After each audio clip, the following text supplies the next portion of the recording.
welcome to the Wingin It podcast, live from my bedroom, actually. But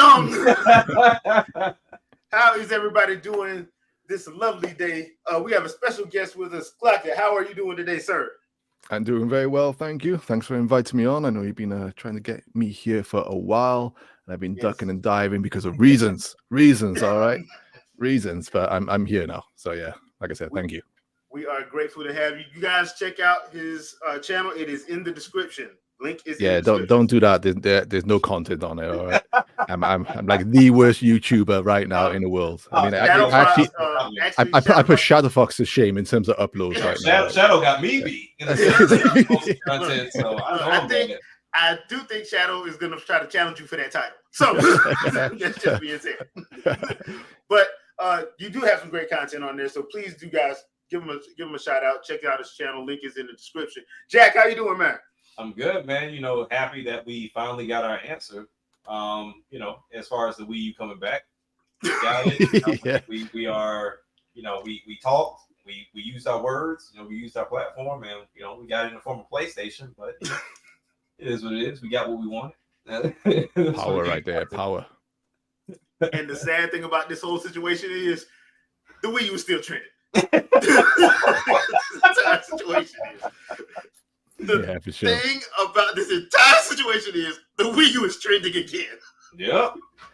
We love to see it. We love to see it. Hilarious as I don't know what. What's up, everybody in chat? Brand, RJ, Boyd, how you doing, man? I hope y'all having a good day. So, Clockett, what you playing, man? What am I playing? Right, so we all had that lull after Tears of the Kingdom. You know, like I had like 190 hours, and you just don't know what to do with your life then. But luckily, Pikmin 4 came out, so I rinsed Pikmin 4. And after those two moments of Nintendo greatness, I actually thought about the games. I actually 2023 games I've actually completed this year, released in 2023, and those are the only two new releases I've actually completed this year. Oh, wow. But then I'm kind of like in that limbo at the moment. I promised I'd try to work from my backlog this year, so I got like I picked up some games here. I got like a Triangle Strategy, right? Yeah. I think that's going to be my next game, but then that's probably like another 100 hours of games. And then like I ended up completing recently again Hotel Dusk. Okay. On the Nintendo DS. They're like other games I got sitting around probably to play Phoenix Wright, which I never actually played on the Nintendo DS. And then last two games, haven't played Uncharted 4 yet. That's the backlog. And another one is Shenmue 3. I am a massive Shenmue fan, 1 and 2. So are my friends. And they've told me, do not turn that game on. You should have kept it factory sealed. I'm like, no. I've got to experience it. It's got to happen. So yeah, I think it might actually be Shenmue 3 because I know it's going to be a shorter game than a Triangle Strategy. But yeah, so Tears of the Kingdom, Pikmin 4, and then something in the backlog. That's my plan. To be fair, because I was actually thinking about picking up Shenmue 3 because I loved Shenmue. I love the series. I thought that was, well, at the time they released, they were just but now it's oversaturated. But that when I was like, especially after I saw the anime, I'm like, yeah, I'm finna jump on Shenmue 3 because the anime was pretty good too. Like the way they did the anime, I'm like, I was surprised. I was like, are they gonna get everything right in this? And they did. So I'm like, oh, cool. I'll pick up Shenmue 3. But then, like you, I've heard nothing good about it. Well, I always said that the sorry, not my mic. I said the problem is that Shenmue was always, you know, like a AAA title. It was like peak AAA. Sega at their height in terms of budget and development. You know, Yu Suzuki, who is like the godfather of gaming, on the other side of like Miyamoto, in my opinion, and stuff. And they needed the money, and it's as much as they got from a Kickstarter. And even though they appeared on stage with Sony, and you know, Sony clearly done hardly anything to help them out, you know, money wise, it didn't have that AAA budget it needed. So like in another avenue, something like Sleeping Dogs, you was up there in terms of that scope and scale and budget, along with like the Yakuza series, which just keeps on flying and flying. They needed to be up there with it. So I mean, I'm happy. I'm gonna sit through the Jenga. I'm gonna sit through the agony, and just be happy that we actually got a third one, even though it still doesn't complete the story. Yeah, because I remember back in, I think it was like 2000. You had said it's supposed to be like 8 chapters to it. I think he said that when they had wrote it out. Yeah, it was supposed to be like 8 chapters. I'm like, yeah, we're not gonna get the end of this. It's meant to be the most amazing kung fu epic ever, and Shenmue 1 and 2 were, and it's just a dream too big, maybe. Yeah, maybe it was. That's true. Jack, what you been playing, man? A little too much at this point. With Tears of the Kingdom, Pikmin 4, AEW now that the new Stadium Stampede out. Yeah, Stadium Stampede is out. It went on sale, so I went ahead and plunged on No Man's Sky because I have the PSVR 2. So getting an opportunity to try that because that'd be good in VR. Yeah. So they dropped it down. How dare you? Look, sir, I'm on the same train as everybody else, but my thing is this: it's either I play No Man's Sky or I literally have $500 sitting on my damn entertainment. Yeah, exactly. So I'll play something. So I gotta play something. But yeah, playing that, and then getting ready to gear up for Sea of Stars coming here next week. Oh yes. Yeah. So Mitsuda. that's We talk about video game music, let's go. That will change my mind. I'm like, yeah, this day one. Yeah, and that's the problem. I was like, day one. And good thing is, I think, well, it comes to Game Pass, and then also I think it comes to PlayStation Plus, if I'm not mistaken. Okay. So at least helps me in that regard. But nonetheless, I mean, as far as finding time to play all these games between work and then doing music, it's gonna be rough. It's kind of hard. The good news is they did say a physical version is coming, but it's not coming until next year, which I'm gonna ask y'all about that a little bit later. So what I've been playing, if you watched the channel last night, I jumped back into Tales of Symphonia Remastered because Bandai Namco put the update out. I did catch that a bit. Yeah, it works. The update works. Whatever they did, fix that lag situation because I was not lagging. My buttons were not lagging last night. So. Thank you, Bandai Namco. I don't know why it took 6 months, but thank you. As long as it got done. Yeah, I'm just glad it got done because that's like one of my favorite Tales games, man. And I'm like, y'all basically just did a 1-to-1 because every problem that was on it was what was on the PS3, problem wise. Because I have it on my PS3, and I'm like, y'all basically straight up did a 1-to-1 and didn't think there was going to be an issue. Come on, man, y'all not stupid. So it's still the Tales game for me, Yes. But then I still need to get around to Arise and stuff, So. But okay. But Rise looks good, but I mean, I will always take your word for it because I know you played. It don't feel like a Tales game. It feels like it's trying to be Final Fantasy, and Tales should never be trying to feel like Final Fantasy. Tales should be Tales. It's like taking Grandia and trying to make it, Xenoblade. Grandia is not Xenoblade, so it don't need to do that. It needs to stay with the stuff that made it popular. I don't know why they went that route. So decompress. And Tales of Symphonia, jump back into Smash Brothers, got eviscerated by a Ridley player. Dude was off chain, not gonna lie. Played a little bit of Mario Kart, jumped back on Jade Empire and Dead or Alive Ultimate 2. So I've just been playing like a lot of old stuff. Gotcha. So those 6th gen games that I've always said, if you're gonna remaster something, make it from the 6th gen and below. Don't remaster stuff that we got from 7th and 8th gen. Remaster stuff from 6th gen and below that was never in HD. Nintendo, Ubisoft, Red Steel 2, and never gonna happen. I know that ain't gonna happen. I know that ain't gonna happen. As long as my Wii U work, though, I'm good. So I still got it. But but or Last Story. Yeah, I mean, I'm not quite sure why that, or I would say, let's see, Last Dragon came. Well, not Last Dragon, but Last Story, because we got Xeno from it. Yeah. Was there another game that was part of that? Pandora's Tower. Pandora's Story. Pandora's Tower, yeah. Which was fun. It was fun. So Yeah, it was different. It's the weakest of the three, but when I say weakest, it's still a good game. Like right. But it was weird because the stuff they had you doing in there was like, somebody need to go to HR for this. But you know, that is what it is. So first things first, we had Gamescom opening night live this week. I did a live reaction. Good buddy of the channel, Brandon Poole, showed up, so we got to talk a little bit about that. My overall thoughts were basically, and I still feel the same. It wasn't that bad. I'm glad that tweet went out beforehand. There's like, y'all need to temper y'all expectations because y'all not gonna see a lot of new stuff. Yeah. Which to me, you shouldn't be showing new stuff because we still got a full on now 3 more months, a whole quarter of the year left to go. Like the stuff in 2024, we can say that for Game Awards in December to start that stuff off. But I thought overall, it wasn't bad. Now we did get a couple funny spots in there, in my opinion.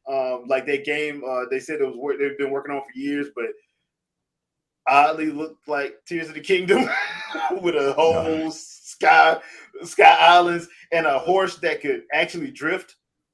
Did y'all see that? Like the horse it was what's it called? It's a Crimson Desert, isn't it? Crimson Desert. The MMO, they've been working on it for ages, yeah. So I'm sitting there, I'm watching the trailer, and I'm just seeing this horse just drift corners. I'm like, that's different. I mean, I'm never going to complain about video gamey stuff, you know, but it did feel odd given the art style and seemingly what they were looking to go for with the game, like, you know, visually and tonal wise. So yeah, to have a drifting horse was that was just funny. I'm just like, it was straight up. I'm like, I was expecting a blue shell or the miniature item to get picked while he's doing that. I'm like, what the world's going on here? But yeah, Gamescom opening night, I thought they did a good job. The only thing I want to say about the guy who bum rushed stage, and I told Ruler to review this on Twitter. I'm like, what they should have done, if the only people around that stage should be if you're getting on that stage or you're doing like a musical number or something. If you're not one of those people that's good, you shouldn't be there. Right. The seats for that should be heavily blocked off, and normal people shouldn't be up there. I don't care how much money, because with me, I'm not going to pay that much money or use my connections to get up there to do something like that, because now you're banned for life. Right. And to me, it ain't even worth it to do that. I'm like, why do that? So, because I mean, you're not going to get whatever you're screaming about, because I mean, Rockstar will do what Rockstar wants to do. Yeah. Like, you're not getting GTA 6 anytime soon. I don't know exactly what this was. And the thing is, it was a trash joke as well, because he was just trying to play off that other Bill Clinton guy who came on, you know, first. But I fully agree with you in terms of because even then when he got on stage, there was no security at all. He has a guy then stand like with his arms out, as if tried to cover the camera or something. Or I don't know if he was someone else as well, part with the other prankster. But it just seemed to take an age just to get him off stage, and I just like, you know, you're hosting. You know, I suppose it's a problem with video games, isn't it, in terms of image? Because I think that's what obviously hurts Jeff the most. You know, they're trying to do a serious, you know, show and stuff. But the reality is, you know, our industry is still up and down, even with developers and everyone, in terms of seriousness. How do we represent video games to the world? You know, we can go for like this Hollywood type of setup, you know, but then video games is you know, it's nothing like Hollywood, you know, in terms of like the type of content and anything that they're doing, you know. Or we could try and keep that have a mix of both. We have that youthful, you know, enthusiasm side that all these developers started off with, you know, started off in their bedrooms just wanting to make great, you know, games and stuff. You know, but then we still see it in these developers who, even when they go on stage, can act like, you know, like they're still young in the head. You know, and it's you know, it's difficult, you know. So I do, when I was joking, you were joking earlier when I said, you know, I don't feel sorry for Jeff. You know, you could feel sorry for gaming, I suppose, in terms of we keep looking like a joke, you know, to the wider world when we are trying to present ourselves with awards and content for what is the biggest entertainment industry and on the planet. It's not quite there yet. And there was some idiots that they're trying to defend that dude. I'm like, dude, it's not even a funny joke. If it was a joke, why do it there? Why do it there? Yeah. What's up, Shadow? We didn't even have to say Killer Instinct this time. We didn't. Nope, not this time. No. we ain't been talking about you either. It's all right. Okay. So, Gamescom opening night, sir. Gamescom didn't really follow. So apparently, the only thing I think I heard of somebody were reporting on it, and it was really just people cosplaying more than anything else at Gamescom. That was the only thing I really saw. So just being honest, I didn't really have a response on that yet. I'll scrub the internet, I guess, vigorously after this, but no. Well, I'm just going to tell you, they're not releasing Killer Instinct 3, so I'm just going to tell you that. Of course not. Why do that? It makes no sense. So, Clark, is there anything that you saw at Gamescom that like piqued your interest? No. So now when I did actually watch the first day, pretty much. And I try to keep my mouth shut because I can come out and sound so miserable and bitter sometimes just about at the end of the day, it's a game show showing us new video games coming, we should be happy, and but I saw it like in two ways. One, it was full of Western content that just looked drab and regular and familiar and somewhat boring to me in terms of what they were trying to do, gameplay wise and visual wise. And then when the Japanese side came in, that felt more mobile, more free to play, more just your generic type of full on anime aesthetic, not like great looking anime, stuff that we get like with Xenoblade and Tales and stuff like that, or whatever. But just your generic stuff. So I was like, man, it's just not much. There's not much here that's exciting me, just even gameplay wise.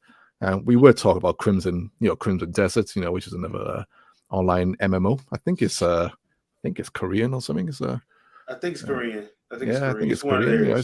That's fine. I mean, the Korean market for gaming is obviously starting to boom a little bit. Like, there's a lot more coming out there, and visually the games are looking great. Just from the instant visual beats. I thought Crimson Desert, as crazy as it was, and obviously has taken a lot of influence, from many things that we are familiar with. Yeah.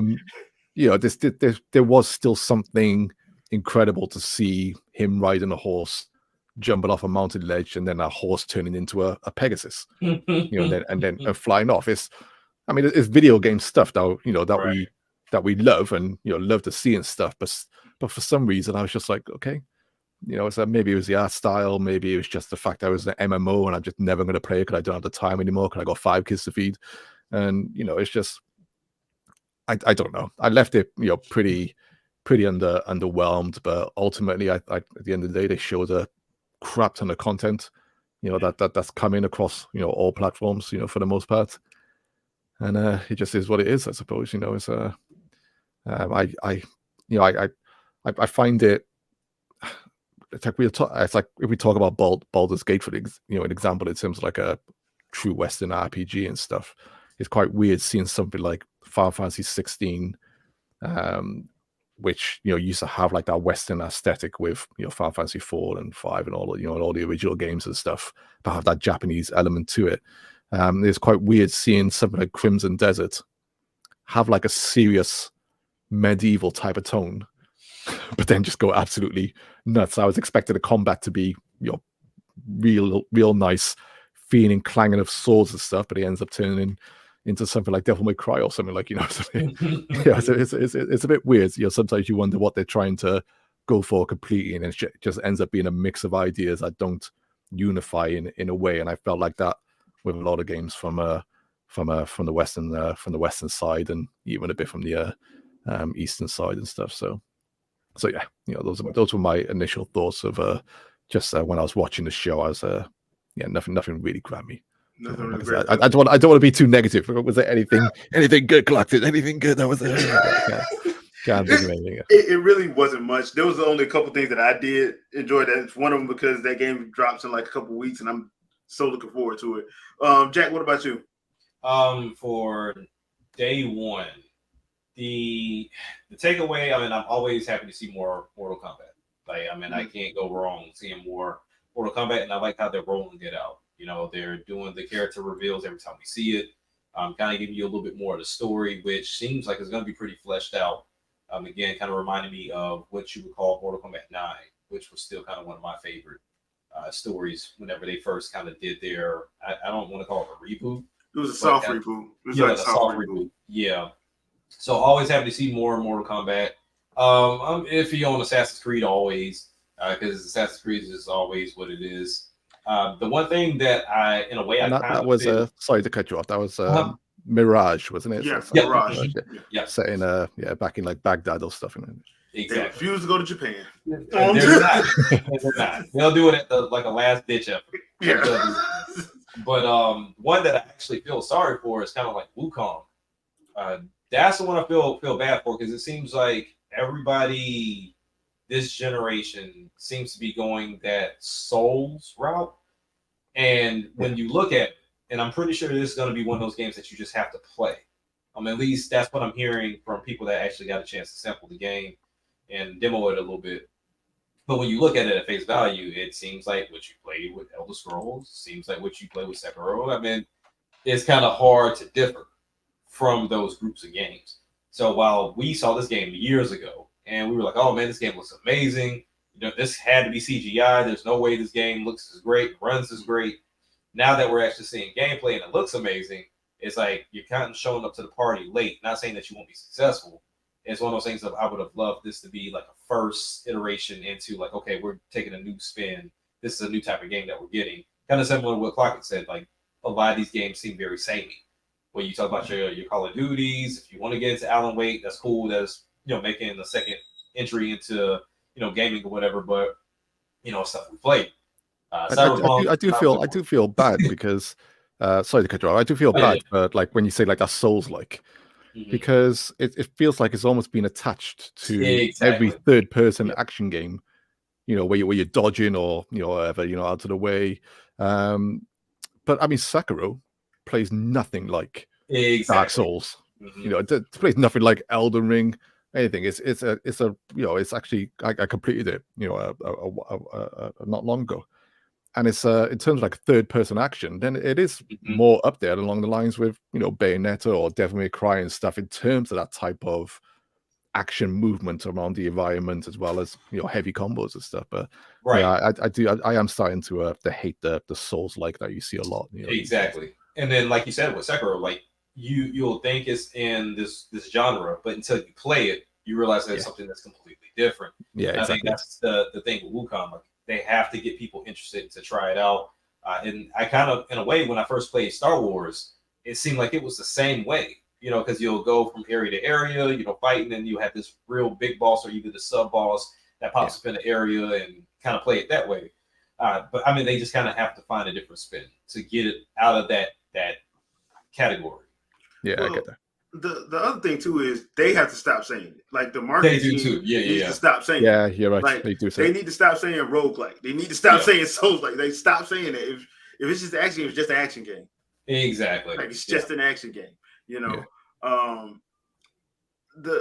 thing that I think hurt the opening night stuff for me, I don't need to see 10 minutes of Call of Duty. I know what Call of Duty is. We know what it is. I don't need to see I don't want to hate some more, but like Call of Duty upset me when they showed that off, because they big it up just like this is going to be the most interactive amazing Call of Duty that we're doing things that we'd never done before, all the action, you can set up the action piece however you want, blah blah. You're talking to someone who's come off like Half-Life and Half-Life 2 and stuff in terms of set pieces, and you being able to tackle these in ways that are so free that, but and then they start the game, the demo, and for the first half, this entire cutscene, like even getting out to the submarine, cutscene, getting to the base of the tower, cutscene, and then you press R2 to shoot the grappling hook on top, cutscene up, and then on top, and it's just so scripted. I'm just like, oh, just. Well, the thing that killed me was when he comes out and says, "Oh, it's going to be all these new things you can do and 12 old maps from previous games." Yeah, exactly. Yeah, and they mentioned all the old maps there. They're just like, yeah, we're doing all the old maps. It's like you have these cutscenes. You have these cutscenes set up, so they grab a hook to the top. Literally just came out your mouth and said, "All this new stuff we're gonna do," and 12 old maps. Yeah, I shot a bird in my open world zombies, so. I shot a bird in my computer screen, by the way. I did. So it's like they get to the top of the tower, and then they're just like, you had all this whole sequence where they're saying all openness and they're grappling up there because they don't want to be seen, and then they kill 2 perfectly placed sentries.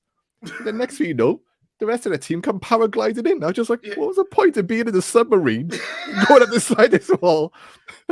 You can just parachute it in and just kill those 2 people. So like the way they set these things up, it's almost like they set themselves up to fail in terms of they hype themselves so much in terms of we are changing the world in terms of the gameplay that we're doing, Right. and then it's just button press after set piece after button press. It's a.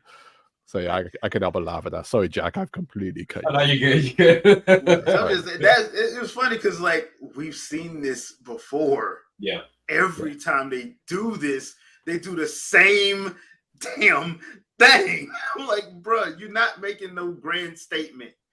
You're not. You're not Activision. It's not that they're subjectively bad games. I've always argued. People are saying Call of Duty is the best first-person war game out there. I'm just like, well, we just haven't had enough developers with enough money to battle against your war machine. To create these games. It's like going back to football games. Just like, oh, there's only FIFA. It's like, no, we had Pro Evo. We had Virtua Striker. We had Sega Worldwide Soccer. We had all these great football games. The World Cup Striker I used to love on the SNES and everything. But all these great football games. But now we don't have the money and the licenses and everything to battle against you. Yeah, of course you're going to only have this one option and say that is the best because you've got nothing else. You have nothing to compare it to. Yeah. So that's like when we talk about because like me and Jack, we like wrestling.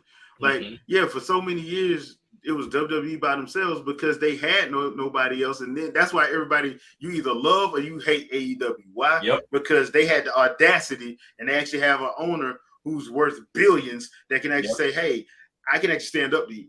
Yep. I can actually stand. But the thing is, guess what happens? When they came in, WWE had no choice but to start changing. You started seeing it. They ain't never used to do TV show, special TV show episodes. Now all of a sudden they doing Great American Bash as a TV show, Halloween Havoc as a TV show. AEW started doing Fighter Fest, Fight for the Fallen, St. Patty's Day Smash, New Year's Smash, Roll Rager, Beach Break. They had all these special episodes. WWE wasn't doing that. They would make you pay for a whole doggone pay-per-view. Now cross promotion with Bell too. Yeah.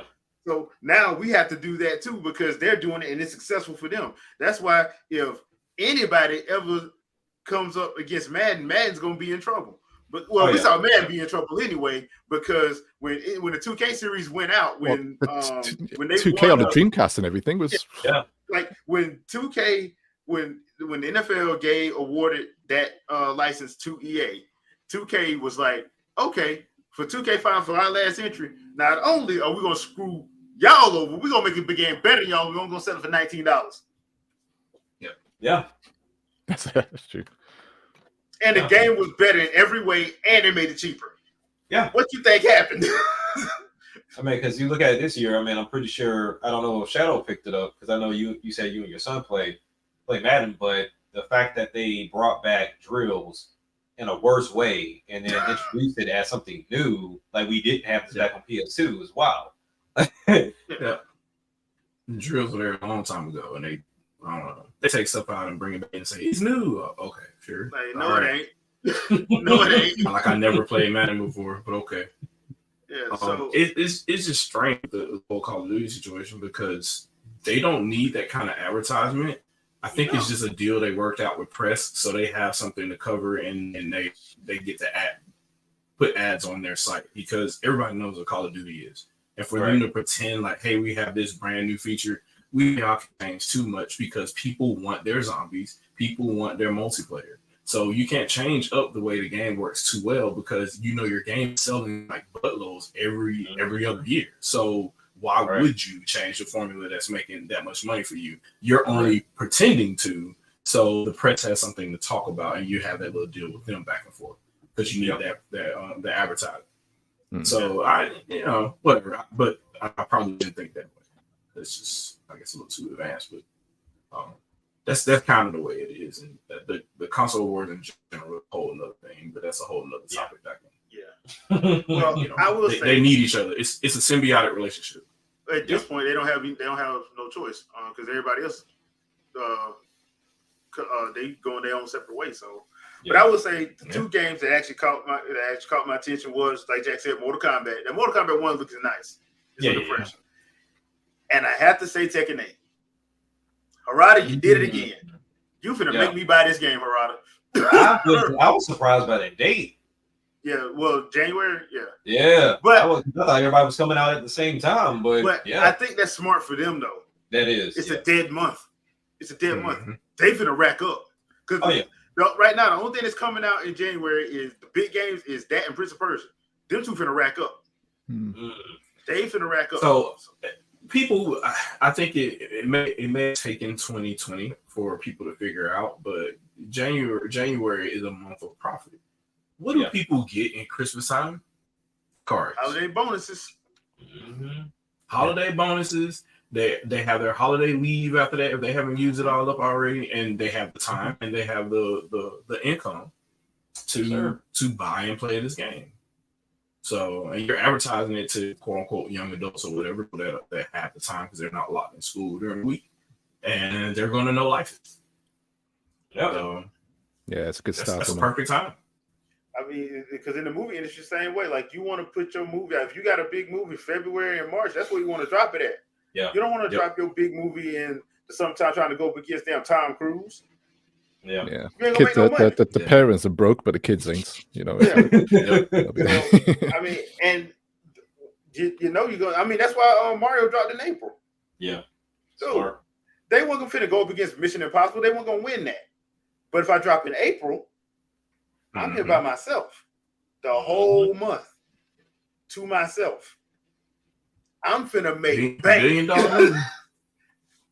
Because that was funny too, because for the longest time, still all up until now, they won't say that was the best-selling movie of the year so far. No, they're trying to make sure Barbie beats it. They make sure Barbie's there. They keep saying animated movie, or they get video game. They keep trying to capture on like, bro, like nothing else was eating like this movie until it came out. So why won't y'all just outright say that? That was kind of strange, but. Because it's hard to go against the best-selling love song of 2023, man. Peaches out. which is crazy because we just rewatched it again, and we were watching it together, or whatever. It's like they didn't even play the whole song. No. It's on YouTube. Just go on YouTube. It's broken up in two parts, isn't it? In the film. That's all they did. Yep. Well, Jack Black finna make a killing, boy. I mean, like that's what Shadow was talking about, like that. That separating of genres and stuff. It's everywhere, isn't it? At the end of the day, we get it in video games when we go to the Game Awards. Which is what we're talking about. And we talk about stuff like Xenoblade and stuff like that. To them, it's a Japanese, RPG. And it's just not going to be up here with this Western God of War, thing. And they will, they'll definitely categorize those in clear, ways to show you that you can. It's not at this level because of this reason. And we see all the time, and this is why we're always screaming at the screen, like so just saying, that should have won. There's literally no reason why that shouldn't have won. Right. We know why. So. All Monolith need to do is just put Hideo Kojima name on it, and I'm pretty sure that wins. So, and the only exception is going to be Hideo Kojima and a Final Fantasy game, and that's only because what do those two individual games or types of franchises do? They spend a shitload of money on Western advertising. So though both of those games were published to high hell and back, and they paid for ads everywhere that they could get it here in the U.S. So of course, naturally, it's going to be nominated for everything under the sun that plays the same ads during the award ceremony properly. Yeah. So I mean, you see it, anybody. Well, we had the same conversation before, but you need to take away the proper things from the whole Gershman Gamergate situation. Look at what happened. It wasn't about sexism. It wasn't about people being right-wing populists or anything like that. What is gaming media and third-party publishers doing together? They are colluding. They're colluding and they work together to get this break because they want to manipulate you to go and buy their product. For gaming press, it is, hey, click on these ads. For the third-party publisher, it is, hey, we paid for those ads. Come buy our product. And it's an endless symbiotic cycle. So it's been like that for forever. Even when I was in games retail back in '97 and stuff, when you'd have reps coming into the store, whether it's a Sony rep or whatever, you saw firsthand there and then what would go up on the front of the counter based off what reasons and what's coming into the business, on that side. And it's another reason why that that Sony marketing power just blew up back then, because no one could effectively compete with it at such an aggressive level in the position that they were in at that time. Right. But now that it came to bite them in the behind. But in the words of the great hip hop quartet, Bone Thugs and Harmony, gotta get that money, man. It's still the same, ain't nothing changed. Pretty much what it is, man. But on to some brighter things, because I'm pretty sure Jack is gonna regale us with comedy. The PlayStation Wii U. We did it. Did it behind him. We did it. We did it. We got the Wii U back. We're still talking about Sony reps. Look, what's going on? We're still waiting on Sony water. It's good for you. Sony water. Everybody drink Sony water. Yes. Because for anybody that will not purchase this for $200, you're crazy. This is something that if you love the Wii U, you'll go and spend your $550 on that PlayStation 5. Then you'll turn around and spend another $200 on this. Then you go around and spend another $200 on the earbuds or the headphones that don't work, that will work with it, because you need to have devices that work PlayStation Link to do this wirelessly. So, hey, no, it won't work with your $300 PSVR 2 either. Yeah, no. You gotta get the other ones. You gotta get the other ones. This is anti-consumer, by the way. I love that slow rise just then. Slow rise to the Wii U. It's anti-consumer. Very anti-consumer. Sorry, and don't you ever put that back up. Exactly.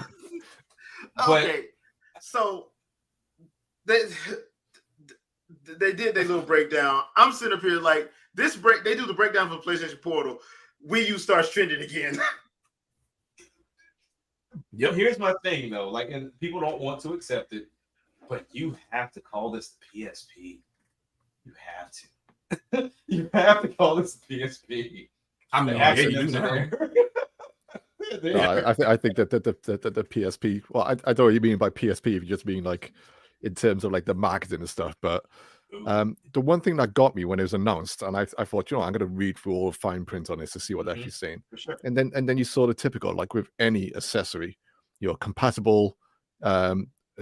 Certain games will be compatible with this device. So at the end of the day, not every game is going to work with it. It has to be coded for it. It has to be in thought for it, just like PSVR 2, just like with any accessory. So when I read it, I was just like, man, is every developer gonna enforce this into when they're making their games? This is an expensive accessory. Is it worth the time and effort? How much effort is it to code this streaming? It's just talk about making your life hard. I would give them review this. Just asking. Yes. Albeit slowly, but yes. Just asking. Steam Deck could do this. There's a third party app. You could just. I'm not understanding. Because this would have been great. Well, not even great. Let me not do that.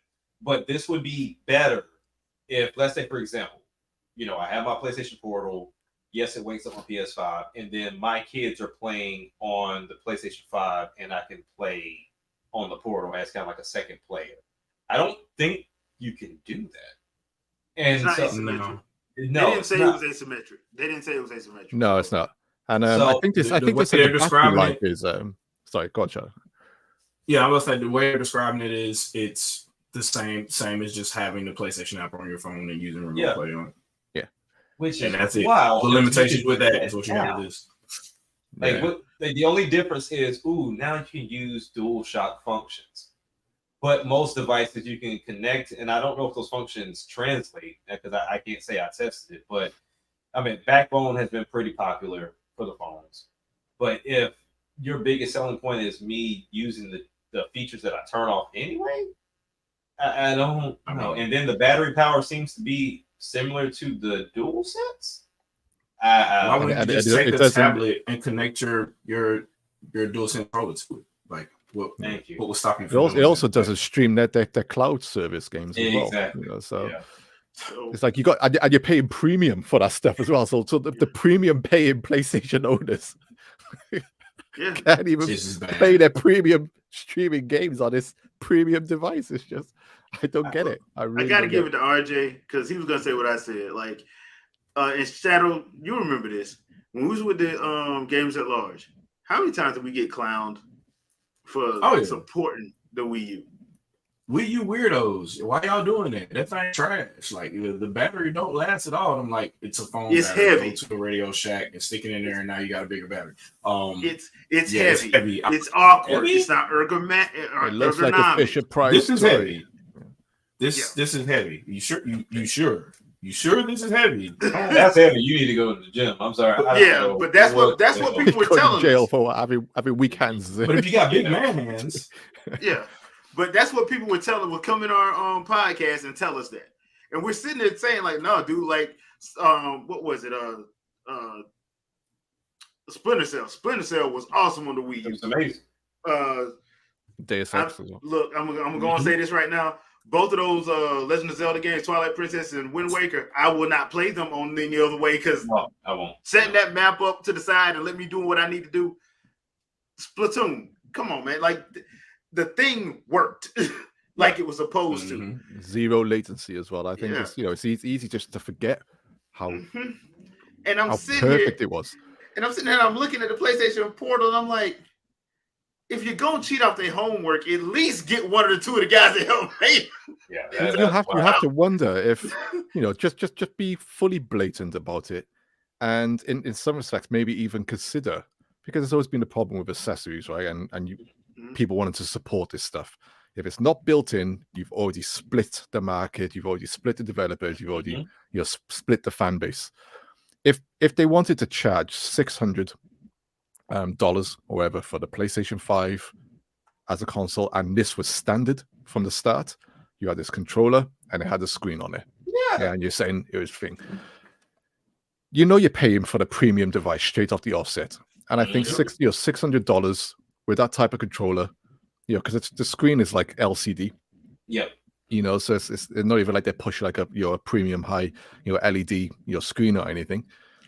Just go for it and be comfortable and be confident in, it's kind of like it's kind of like that with the Xbox One when they wanted to launch it with Kinect, right?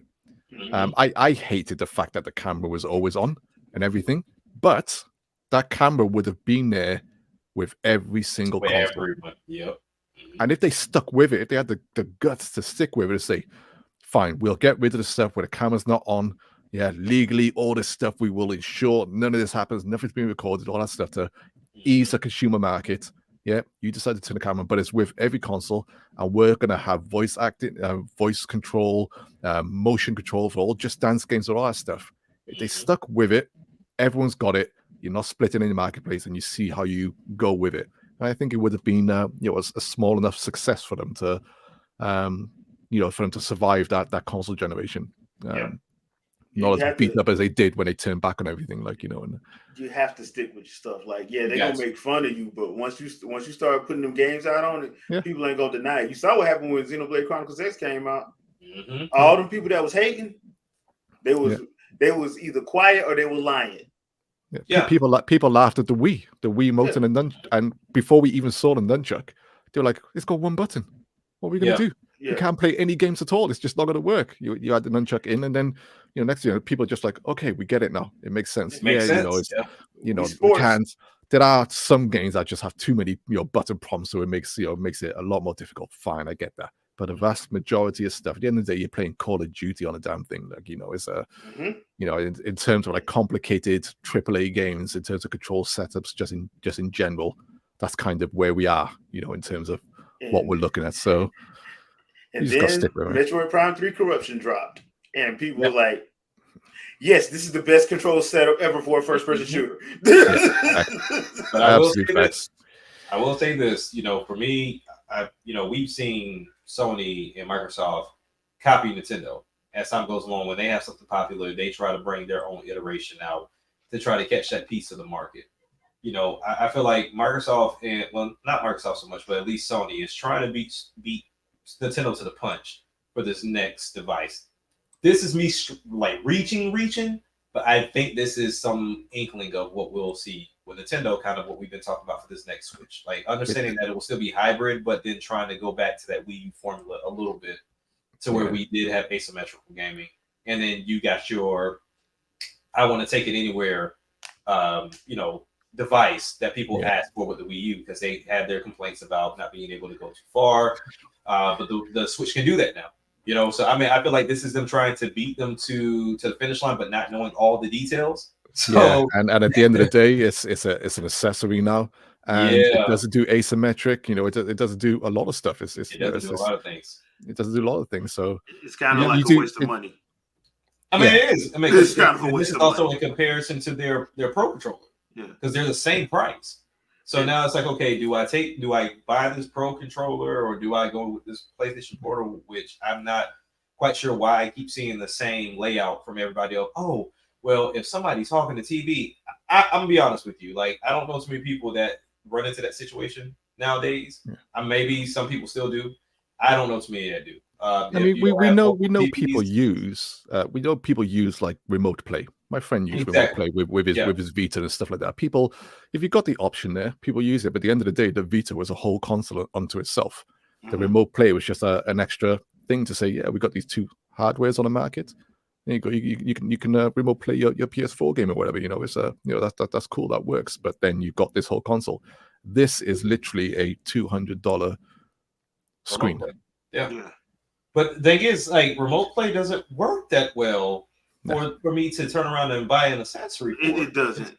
And they've never, because on my Vita, it would take forever to get the remote play to link up. But once it did, it worked. But that initial link up took forever to do. Even on something like PlayStation All Stars. I'm not even talking about no big. Like PlayStation All Stars took forever and a day. And this is using the Wi-Fi, right? Yeah. It's not like connecting to the PS5 or anything. It's using the internet, So you would like to think at the end of the day they've got this working to a degree where it's going to work well. We hope. It better for two. It better work well. Yeah. It best do more than play games. Stream games for me. But you'd like to think it's there, but until this until you got it and it's out to the wild and it's being used extensively, you can't help but be skeptical, and also skeptical in the sense that Sony have always been trash at supporting their accessories and stuff. See that firsthand. They're the Google of the gaming community. They really are. But even looking at this situation, right? It goes out. Yeah, sorry. Go ahead. Oh yeah, just looking at how this is all played out. Seeing some of these like IGN and I think like GameSpot, and then they have some other regular content creators that don't even do gaming content. Looking at this device, if I'm looking at your video and you put me in an ideal situation to where I'm at Sony's location, they got this all set up and the game's still lagging or jumping up and down, I know my situation is not going to be any better because you made that specific for that environment. And my Wi-Fi is not the best. I mean, as much as I pay for it, it's not the best. So if you have an ideal situation, that's like me going to T-Mobile, being in the store, and then my service still sucks. I'm not going to trust it anywhere else. Like they don't even work in your damn store, so why would I go anywhere else? Come to the UK, we're still on 33.6K modems, man. I'm telling you, it's wow. It's not a good place. Yeah, My Dreamcast is happy, but that's about it.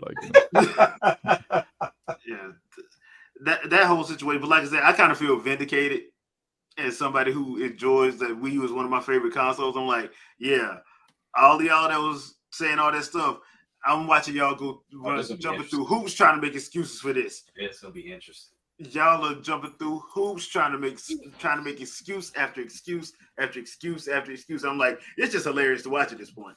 Oh yeah, it's just hilarious. Great content. But hey, remember the gamepad at $100 cost on the console that you don't actually see that you have to pay extra for is too much.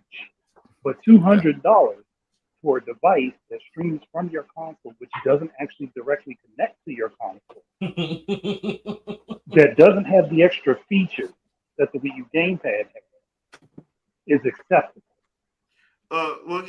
Andre, man, you're a big baller. You got it. It'll be right in the trash too. Get the new earbuds, get the new headphones, get all it. It'd be right in the trash too, because that to me is not worth the price. If it doesn't allow me to do asymmetrical split screen gameplay, I don't want it. Yeah. Sony has no Vaseline me one too many times. It's a crazy. I mean, all this is going to do. Sorry. No, it's right. All this is going to do is exactly what the PSP and the Vita did for the PS3 and PS4. It's going to display the game on your console and on the handheld. You hope. You hope. Because there was some, I'm just saying it doesn't have any extra uses that justify the cost of paying for it. No. And somebody got mad at me on Twitter at one point for joking around saying it shouldn't cost more than $100 because of the Wii game. It should. You're being ridiculous. It's a controller with a small LCD screen in the middle. Yeah, it's doing nothing else. You're being ridiculous. This is easily $200 to $250 worth of technology. Why? What technology? Wii U gamepad was too much at $100. Why is this? Dude, first of all, you fail to understand. The Wii U gamepad is from Nintendo. That's it. So anything from Nintendo. Anything from Nintendo over $1 is too much. All right, guys. Yeah. Dude, Andre, you were sitting in that chat that they tried to sit up and tell us that the Wii U should have been $99. That was a good price point. You was in that chat. I was waiting. Dude was on drugs. I still think about that. He said it was $99 was a good price point, and I'm sitting there like, your business would fail. So, and that was back then when everybody's saying the Wii U should have come out when the 360 and PS. Yeah. I mean, how much was the Wii U when it came out? Wasn't it $250 for the black and $200 for the white one? Yeah. No, it was $299 for the black, $299 for the black, and $250 for the white, and it went down a bit then, didn't it? Yeah. I remember it going down and stuff. But I mean, like I said, you're getting. I don't even know why we're comparing them. They're two completely different devices. It's just funny. It's just funny. I know, but it's just when you start going into it, you're just like, oh. Yeah, because when you think about it, you're like, the people who were railing against the Wii U are praising this. Even so, down to it's agony to see. Yeah, to the gaming media, they're doing the same people who had problems with the Wii U, and the Wii U did exactly what it was supposed to do, contrary to popular belief. They are praising this, and I'm sitting there like, damn, Sony must have paid y'all a lot of money, because that's all I can think. It's just it's nothing new that we've had in the industry with Sony. I remember, I sold the Sega Dreamcast. When the Dreamcast launched, I actually skipped the day off college. I was working in electronics boutique, and I skipped the day off college to actually work that day because I wanted to work the Dreamcast launch. And I said I was trying to push Dreamcast out of Dreamcast. And I always said to people, people coming in to go, oh no, I'm waiting for the PlayStation 2. I'm waiting for the PlayStation 2.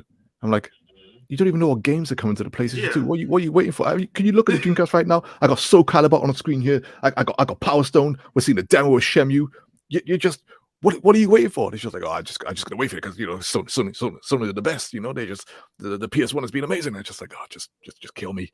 Yeah, Just kill me. It's just sometimes you realize you hit that wall, and no matter how much evidence you show people, how much better one side is at that moment in time at doing something and what it's offering, when they're in that bubble, no matter how big that pin is and you try to pop it, it's just that bubble is just going to be invincible and you're just not going to get through. And these people, as we see in our Twitter streets, they just bro. So I didn't until Jay Biggs just posted that. I never cared to look because I was assuming Sony would not be this. Yeah, like I did not know those earbuds were $200 freaking dollars. So I just looked it up. Oh hell no! Sony. Oh wait, they're proprietary. Yeah, proprietary. Thank you. PlayStation Link. Yeah. So that one, and then the headphones that have the microphone that comes out are the only ones you can use with this port wirelessly. Man, and it doesn't support any other Bluetooth devices either. So $900 gets the optimal experience of the PS5 with this thing. Okay. 900, yeah. Bro. Man, all right. Yo, I got one thing to say. Just next level, man. Next level. And fanboy. Sony fans hyping up this garbage is beyond fanboy. That's cool. That's what's the term we like to use? Oh, anti-consumer. All right. So I don't. It's like it's anti-consumer, but with a level of balls and arrogance. Just like you almost go like, these guys are they could just do whatever they want. It don't matter. Well, so the over the head ones are $150 though. Like they're the advanced version of the Pulse 3D ones they released earlier with the system. So these Pulse Elite ones are $150. So how are the headphones cheaper than the damn earbuds? Jack's face. Jack's like, what's going on? I'm confused. Like, it might be because they think they know they can damn charge more. Because like most people nowadays, you see a lot of people they just get earbuds. They don't. I prefer these. I prefer over the ears personally. Noise canceling over the ears, I prefer. But I think it's because people are actually, if you look, like a lot of people go for those earbuds now. But I'm still of the mind, there ain't no way in hell. I'm sitting here. I'm actually feeling dirty now because I'm just like, wait there. I'm actually using my PS4 headphone. But those aren't expensive though. They're not expensive though. Like, all right. It's good. Jeez, man. Okay, you know what? Screw Sony. We got to go into something positive because it's killing me. Because at this point you're going to be AirPods. Like, come on, dude. Yeah. So Sony, is this all that research and development money went to producing this game? So. Yeah, it got to be a research and development on who's stupid enough. I mean, who's I'm sure pre-orders have already gone platinum, man. Jeez. Okay. Well, I wanted to have a nice little sidebar here. So I think all of us in here play the Xenoblade Chronicles series. They are fast to work on their next series. They've already said they're working on it. So we don't know what they got cooked up, but I think it's going to be pretty much awesome, judging by Xenoblade Chronicles 1, 2, and 3, and their expansions. All of them, chef's kiss.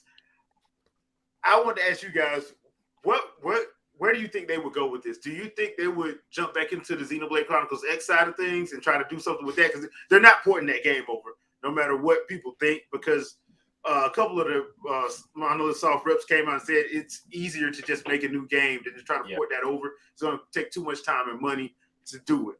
And before anybody starts saying emulation, most people that emulate that game have not played past Chapter 5. I'll end it at that. So, as It far doesn't work well. yeah, as far as like where you can see it going, do you think this time they'll finally give me Cosmos, and I won't have to like play a gotcha game to get her? I think they're gonna change it up completely. I think they're gonna because I want Cosmos. I think we're gonna because with the fighting style is kind of MMO like. Yeah. So I think they're gonna do away from that altogether. So it's what they wanted to do, right? Because I played Xenoblade Chronicles X online with my friends. I remember being hyped for it. I was saying, this is going to be my new fancy style online, man. This Xenoblade X online to be a new fancy style. It was working. Like when Miiverse was popping, boy, that thing was off the chain. You had the quests, and even though they kept you in like some areas, or you can go out to the part of the open world and run around and do stuff like that, it was great, I kind of with Jack on this. I feel like if that's what you're going towards, if they can go back to that and get people involved in that way at that level, in terms of co-op, in terms of spectacle of the size of the world, and truly feeling like you're impacting it, which we always had pockets of it in the Xenoblade games, right, where we build up like a Colony 6, or in Xenoblade Chronicles X, we'll get the little water purification plant down the road working and all this type of stuff, right? If we can, I don't want it to be completely online. I still want that single player narrative. But if we can get it to a point where we're connected, and I think that's the essence of the Xenoblade universe, right? People are connected from all these different universes and stuff. If we can pop in and out and have it as a cohesive narrative, man, I'd be in heaven. Absolutely heaven. I would love that, but I would need the Miiverse back for that. Because like I said, the Miiverse on Xenoblade Chronicles X, when they had the online missions, that thing was popping. Yeah. It was popping. I mean, it could be built into the game because Splatoon 2 did. So yeah, it could still work that way. You just need that lobby area, again, where you can post stuff, and you saw your friend's quests on the lobby screen instead of Chronicles X, and you go and join that and stuff, and that felt just futuristic, man. It was so good. Janelle, I am 100% behind this. As y'all know, the way you want to fix any game series, Warriors it. Xenoblade Chronicles Warriors, do it. Koei Tecmo has our best interests at heart. Sure they do. Do they though?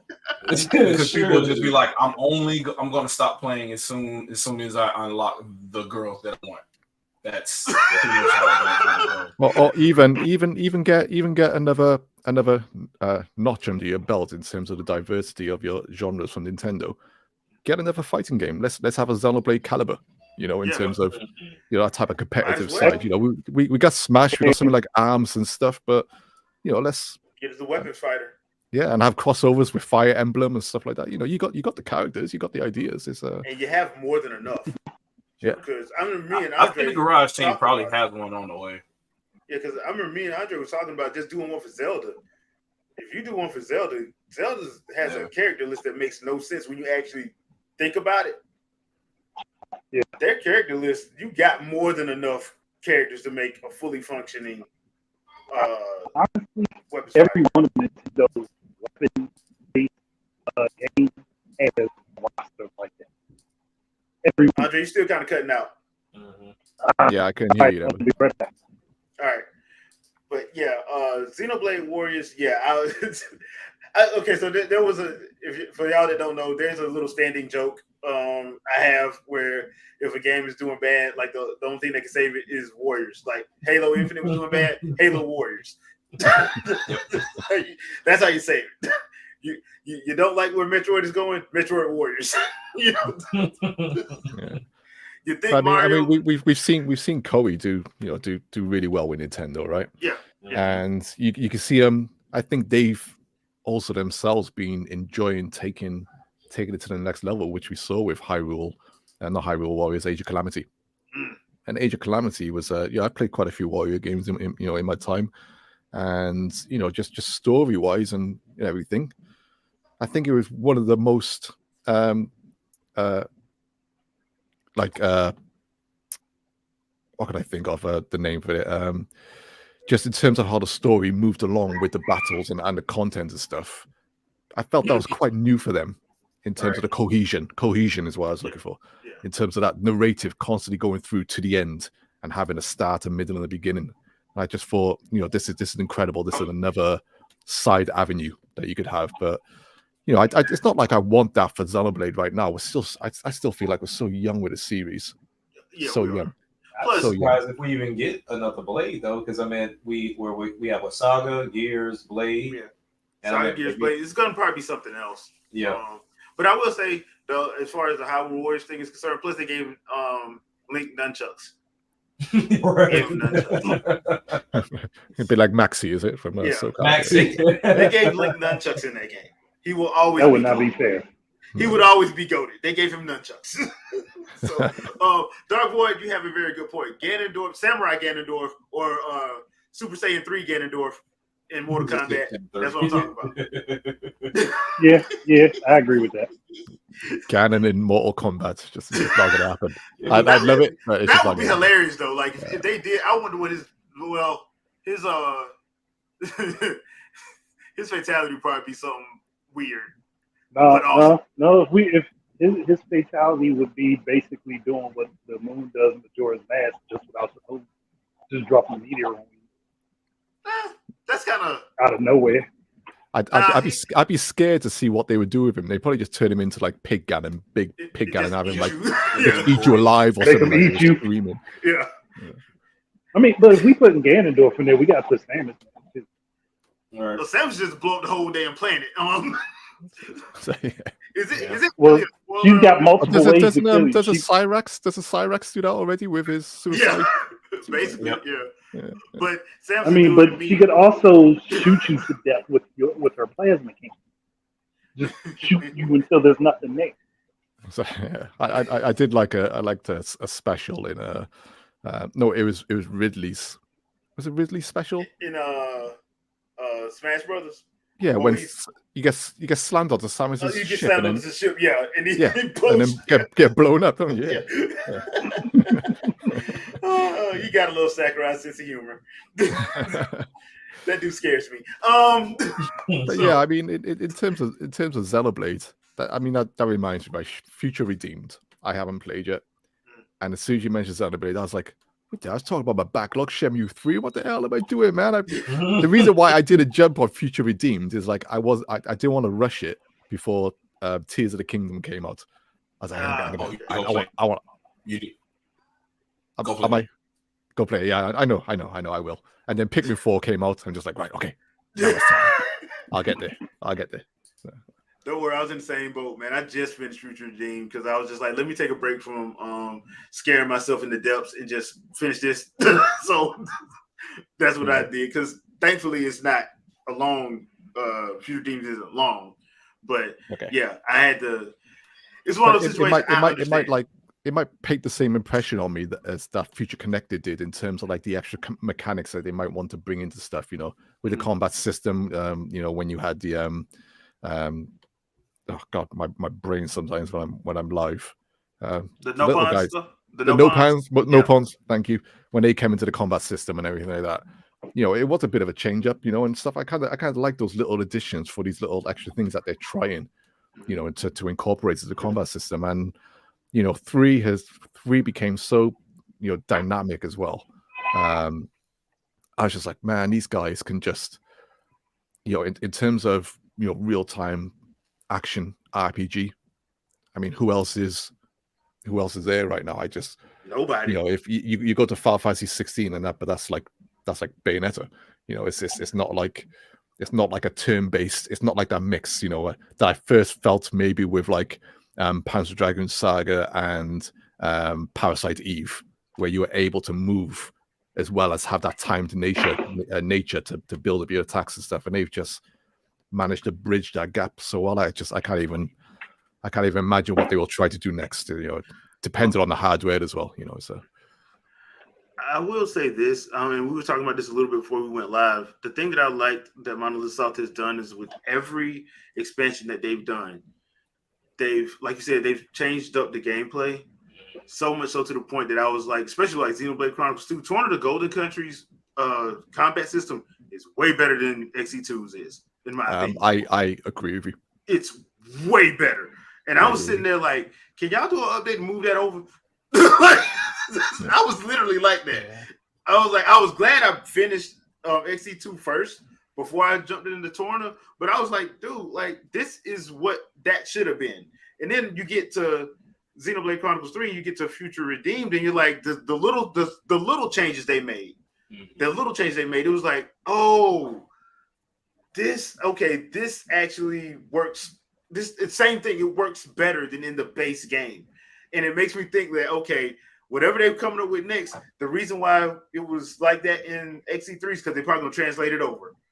Because that's pretty much how they've been doing. Unless I'm thinking wrong.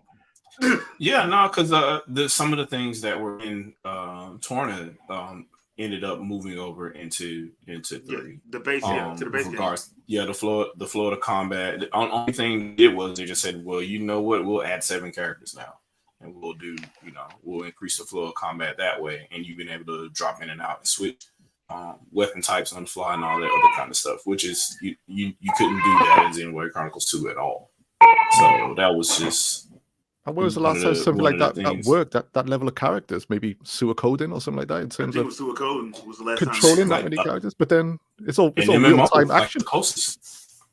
Yeah, and it's not online. Like all of the work is happening on the console. It's not sitting on a server somewhere. Which is the other thing. Like no other game is doing this. Like no other game. Which I don't think not enough people are giving credit for this. Like oh well, it's as a Japanese RPG. No, as any type of RPG. Not even compared to an MMO. Like short of you having an area where you're doing a whole PvP and there's 30 people or whatever, blah blah blah blah. Actual, how can I say this? Perpetual world online and controlling that many characters at one time, and you're not switching to combat. Like you're actively flowing in and out of combat. That's not really happening. And you're changing characters with the button press as well. Like, yeah, exactly. Yeah. That's Which, not happening. I love that. No, because and they're just it goes back to they've mastered their engine. They've mastered that engine, and it works. They've had some good time with it, Yeah. So I know things have to evolve and change, but like whatever they got cooking, whatever they got in the lab cooking for this next iteration of the series, I can't wait. Because if it's a Xeno game, you don't want it. You want a Xeno game. It's the same thing that's happened to Final Fantasy 16.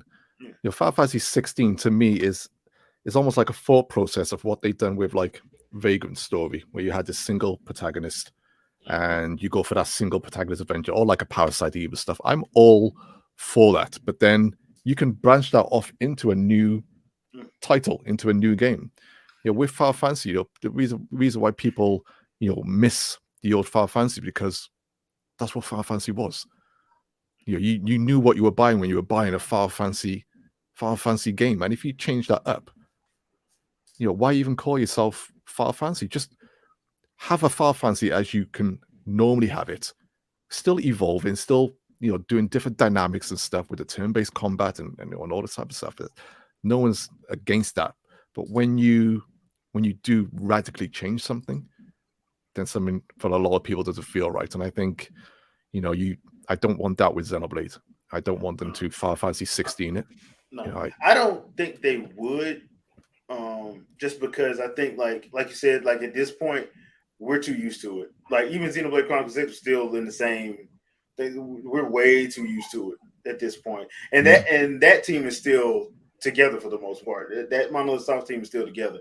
The problem with Final Fantasy is they got like a revolving door in there. Like this ain't the same people that was, because like Final Fantasy 7 remake, while fun, don't feel like a Final Fantasy game. It feels more like a Devil May Cry meets Xenoblade. Well, the sad thing is that when Final Fantasy peaked in terms of all those creative minds and those talents in there at the same time, and that was Final Fantasy 9, which is funny enough still the PlayStation 1. Exactly. Still the PlayStation 1 generation. That was their swan song, in terms of this is us, our heights right now, music, our visuals, our everything that we wanted to do in a Final Fantasy game. This is it.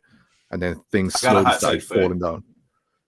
I gotta say, for after Final Fantasy 9, games like Bravely Default and Octopath effectively took away what they did with, and they mastered it for the next generation of gamers.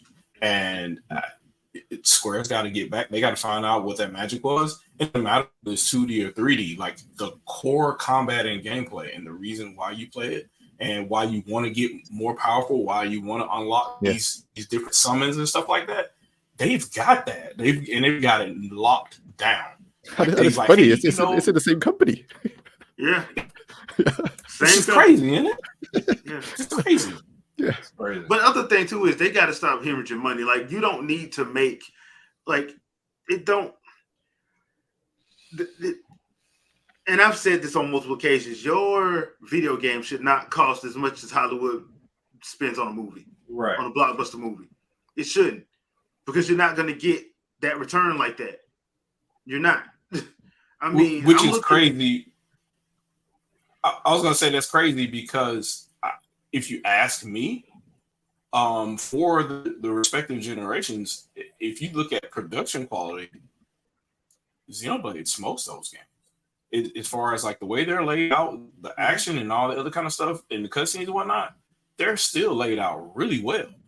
They may not have all of the shaders or what have you, all the realistic textures, but some of the cutscenes in Xenoblade 2 and 3, I think, just bang those into a movie, into an anime, and at the very beginning of the game too.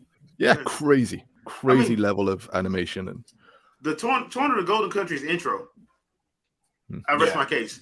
Crazy game. Or Xenoblade 2 when it refers to the Finn's Rex, like this is like that's high level, and I'm like, what are you spending money on if you're not getting that? You're funding this engine that didn't go anywhere, and now you're using somebody else's engine, and we still don't get.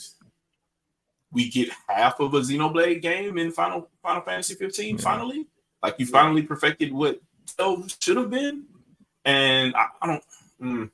Strange. I don't want to go. Strange. I don't want to make this deeper than that it needs to be, but we can blame Square and all these developers for these big budget games. Obviously, we can blame Sony as if we normally do for the bringing in that that big beyond money and stuff. But at the same time, I've kind of always said the industry made a massive mistake when it fully focused on 3D. Even on my favorite console ever, the N64, when they all focused on 3D and 2D was rejected to be this retro side stuff that no one wants anymore. As soon as we lost that split, consumers and us as gamers kept on wanting bigger and better, but only 3D. Now, if we got to the zones where we were like with Bat and Kaitos, I mean, as mentioned, the backgrounds of Bat and Kaitos, the mix of 3D with the character models, game effects over gorgeous rendered backgrounds and FMV and stuff, staggering, absolutely staggering. If we kept that balance, people would be more open to a Final Fantasy 9 style game from Square as their Final Fantasy 16, as their Final Fantasy 7 remake. Final Fantasy 7, for me, a Final Fantasy 7 remake should have been pre-rendered to a level of, wow, they've taken, how they tried to take their HD 2D to that next level. This should have been like that pre-rendered, kind of like we got with Resi Remake. Resi Remake on the GameCube blew my mind in terms of visuals, and you could easily argue that it looks better than Resi 4. Of course it does. It's stunning.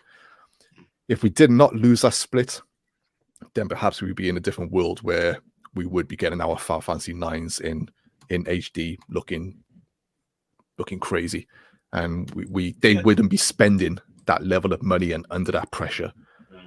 With the 16s. Just imagine how much detail you can put into a polygonal model if you don't have to draw the background. Yeah, this is Resi Remake. Yeah. Oh no, God. Yeah. It's insane. You're talking about 3D polygonal models against a 2D background. AI levels of detail at this point. The other And- Yeah, thing you'd too is- be CGI. I mean, Yeah. you'd be that uncanny valley it'd be terrifying. Yep. Absolutely terrifying. You could do it. Yeah. the Whatever, other like, thing- but they Well, the other thing too is they be trying to spend so much money on creating an anime OVA and creating this toy line, and they do everything but the damn game. like, dude, like, look, I'm not gonna lie, I love Advent Children, but that came out a decade after the game came out. Mhm. That's when you do it. You don't do Kingsglaive before before the game comes out. They did Final Fantasy 15 Kingsglaive before the doggone game came out. They did the OVA before the game came out. You got like 5 different things before the game even came out. They're having to pay for all of this and the game because the Luminous engine didn't work for it. So you had to like go back to Unreal Engine. So at this point, you're hemorrhaging money now. See what happens when we talk about Monolith Soft and their greatness. We get angry. Yeah. We get angry at everyone else. Why aren't you doing this? Now I'm really gonna make y'all mad. Standard feature versus non-standard feature. So that's crap. Super Mario Wonder has 4-player co-op, right? People It's been got confirmed upset. for local, right? Yeah, And confirmed not for for local. online. People got upset this week because Hmm. it doesn't have online. Well, it wasn't stated that they had online. I don't know. They may change their mind. I don't know. Yeah, it said like the Japan site says it does, but then the American one doesn't. Doesn't. So there's been some discussion, I should say, going around saying that it's stupid, it's ridiculous that they don't have a standard feature such as online. Quick question: do you have to pay for online? Yeah, you do. So Yep. that's not standard. Not standard. That's an extra feature that you pay for. That's like when you go and get a car. Standard is AM, FM radio. If you want satellite, you have to pay extra for that. Correct. So Just what's because satellite the, is available does not make it a standard feature. so what are they saying online? Are they They're saying that online is a standard feature, and they don't understand why Super Mario Wonder does not have a missing standard feature. Are we talking about gaming standards again? The thing that gaming industry does not at all? That thing? Exactly. Yeah. Yeah. But ESA is the only ratified standard in the gaming yeah, industry. that's the thing. I'm like, bruh, first of all, look, when it comes to those Super Mario games like that, they want you to play side by side with They want you to somebody. be right there with somebody. Yeah. That's the Yeah, whole point. Yeah, I'll throw some dirt in, from my side, and this is only because of recently I was quite upset myself. So like I just completed Pikmin 4, played the co-op with my daughter and stuff. I got some issues in terms of like what they done with the co-op this time and stuff. But man, I wanted Pikmin 4 online, right? For lots of reasons, to play with my friends who obviously don't live near me. But I've been begging for the Pikmin series to be online for a while, and I was quite upset that they didn't finally, especially considering that they were really focusing on what they call the Dandori in this game, the maximizing stuff, and they had the multiplayer focus in terms of when you're just going against some of the Leafling guys, so you're doing a time battle, or they kind of brought back a bingo battle a little, where you have to try and collect as many items as you can, against the other person. So the multiplayer side of that, I was like, why isn't this game online? And then you can argue that now we are paying for Nintendo Online, right?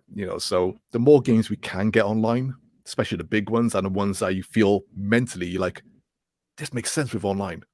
I feel like it should have been there. So when it comes to Mario Wonder in this case, if they don't add online, and LAN play, great. I'll be playing with my kids. I'll be playing with my wife. It's great that it's there. Is that we've had that standard since we can have multiplayer, in our living rooms at home. Great. If they don't have online there, I would feel it's a bit weird, considering that we've watched all the trailers. They've shown all the 4-player characters run across the screen and all this stuff all work together. And if I remember correctly, I mean, quote me if I'm wrong on this, I'm sure, like with, for example, Super Mario 3D World Deluxe, I'm sure they added online multiplayer to 3D Deluxe, did they not? I don't remember. So No? Okay. yeah, I don't remember that one either. Yeah, I believe they maybe did, I'm but wrong and that's stuff, 3D Well, but I just think 3D games if are a bit it's different. yeah, if it's not there, because we're getting, for example, we're getting that new Sonic game by Sonic whatever it's called, and that's got online. I think that would, if one game shouldn't be online, it's Sonic the Hedgehog. Then, yeah. especially if you're all on the same screen, what's going to happen? You're just going to be hitting this wall all the time where someone's trying to sprint off. That makes no sense to me.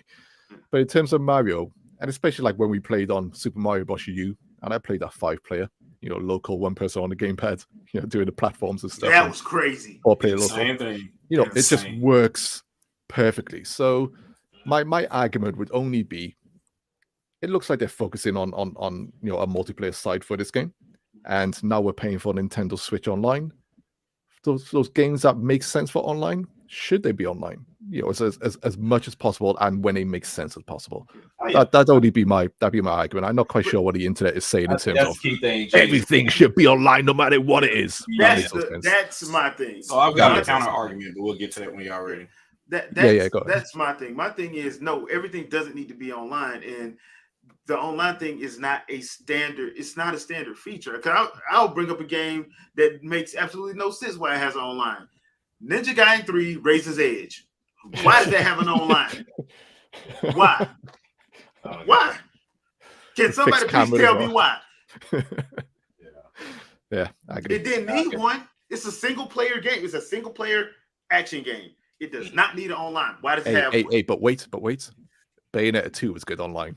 And I played that online in the arena. Yeah, the arena stuff. Yeah. Yeah, I don't know how much. I don't know if Ninja Gaiden is all co-op in a single player place. That'd be crazy. Yeah, but that was my thinking. I'm like, okay, look, it's not a standard feature. If they want to add it, fine. Fine. If they want to add it, fine. That's to them. But stop saying stuff. Everything is a standard feature. That's not a standard feature. It's not. I completely get that. It's optional. And if they didn't want to do it because they want to focus on people having the couch, be glad you got one company that actually wants people to play side by side. Be glad, because the other two won't. The other two don't. They won't do it because you'll find yourself in a situation of wanting to do multiplayer, but you can't do it local. You have to do it online. Yeah. And I mean, and I agree with you, Clark. Like when it comes down to us paying for online and wanting more online and multiplayer games, for sure, 100%. But I think the main argument is this isn't something that is guaranteed. It's not a standard thing of like it's standard for you to get a controller with your console. Like you're going to get that. But when it comes down to online, it kind of goes back to what Phil Spencer was saying. It comes down to the producers and the directors and the engineers of these games of saying, okay, does this fit for this game? Does it make sense? When we talk about like the whole Forza situation, there's no split screen at launch, but he said, hey, the developers want to focus on the core function of the game where you play the game, and they may add it down the line, but that wasn't something that they cared about. Which kind of happened with Super Mario Maker 2, which I exactly. Yes, I mean, you have to get the stuff out first, and then you can come back. Exactly. And as much as people, I've seen comments of like, oh, well, just hold it until because y'all bitch that is not out yet. So either way, when we look at the situation, like for these type of games, these Mario games, they've always been that local co-op right here on the couch situation. That's how Nintendo has always pitched them. That's how they've always marketed them. But when it comes down to online, would I like it? For sure. Because I have people that have Switches that would love to play this game. But ultimately, I know what Nintendo tends to shoot for, and that's that local co-op for you to play with your kids, play with your family, the whole party situation. They're not concerned with online. And much in the same vein of what RJ was saying, the online doesn't tend to be the best sometimes anyway. So with that situation, you may run into a very laggy setup. To where a game like that could throw you off. I mean, it could be some funny lag to where it didn't work in Mario Maker 2. I can tell you that. It really didn't. Mario Maker 2 was not that great. Not to give Nintendo a pass or anything, but ultimately, my thing is I'm not dipping my toe in something I'm not good with. But ultimately, these tend to be very local co-op based type games. Yeah. And the other thing I do find funny though, the people that's doing the most hollering about it are people who always complain about the online. True, but they're not buying it anyway, so you know what it is. Yeah, I know. I just find it funny. Mm-hmm. Yeah, I remember like I say let Shadow loose.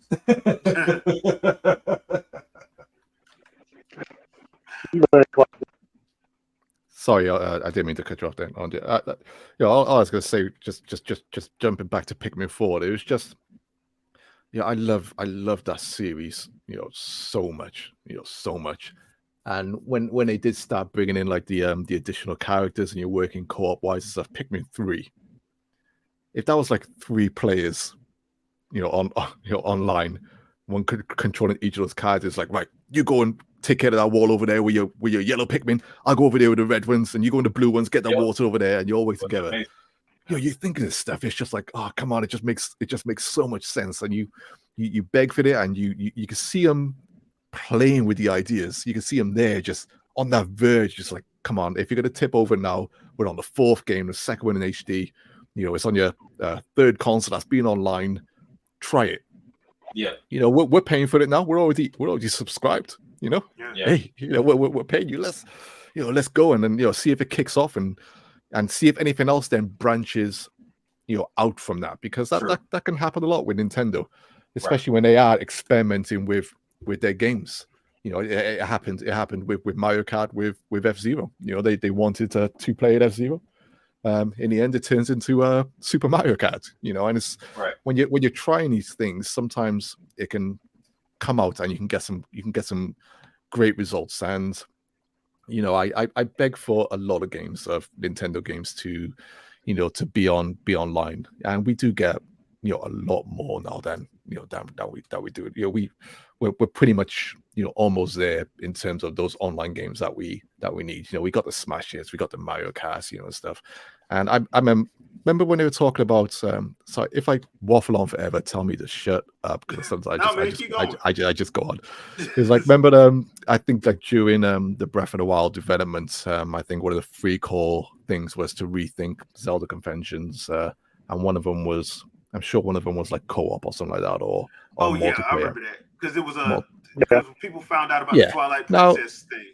I remember that. I don't want Zelda to become this online game, or anything like that. But for example, like with Tears of the Kingdom, if my daughter could have played with me as one of those spirits, once I unlocked those spirits in co-op and stuff, that would have been great. Just like, right, come on, babes, run next to me now, and the screen can zoom out just a tiny bit, and you can help me attack and stuff like that. So it's just, when I see this stuff, I crave it. It's like when we crave, wanting F-Zero back. It's like when we crave wanting to give a full 3D Donkey Kong another go. Because Donkey Kong 64, as much as I loved it, has its issues. But come on, we need Donkey Kong in 3D to give it another chance. DK deserves it. Make it happen. And you just beg for that stuff when it's just there on the cusp. So yes, sir. rant over. I'm sorry. It's not even a rant. It's just passion. Passion for it.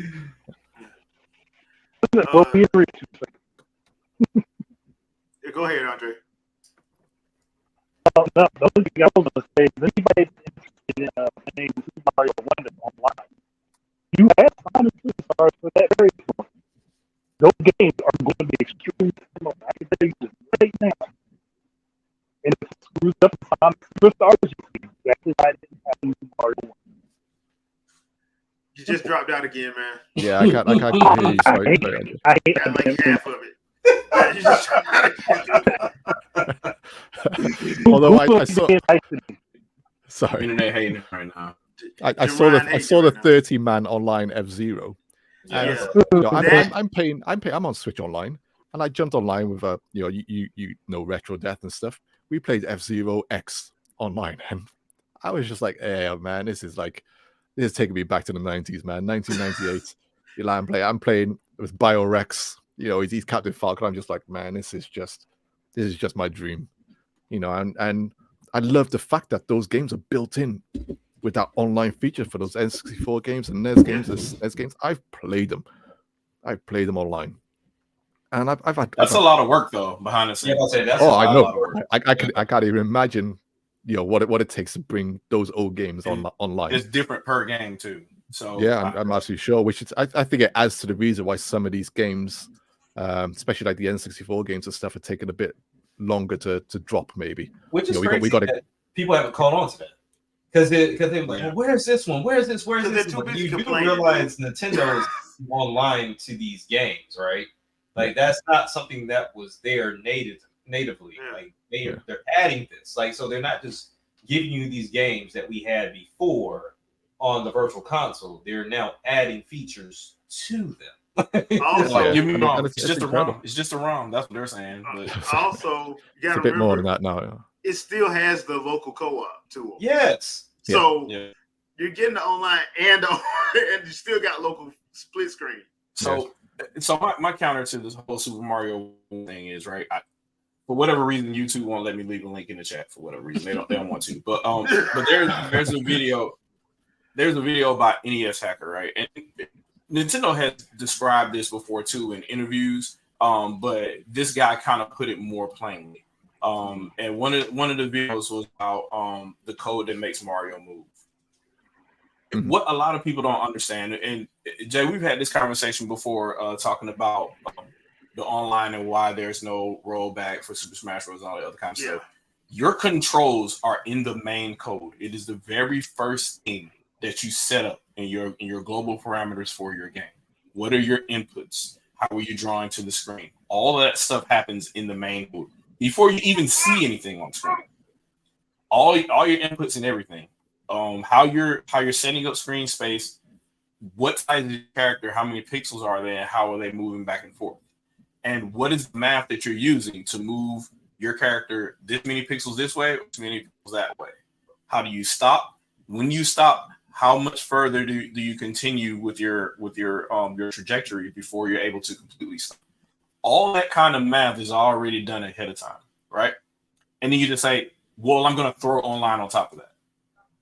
Now you have to account for latency, for not just the perfect internet connection, the vast majority of users around the world, to include the trash-ass United States.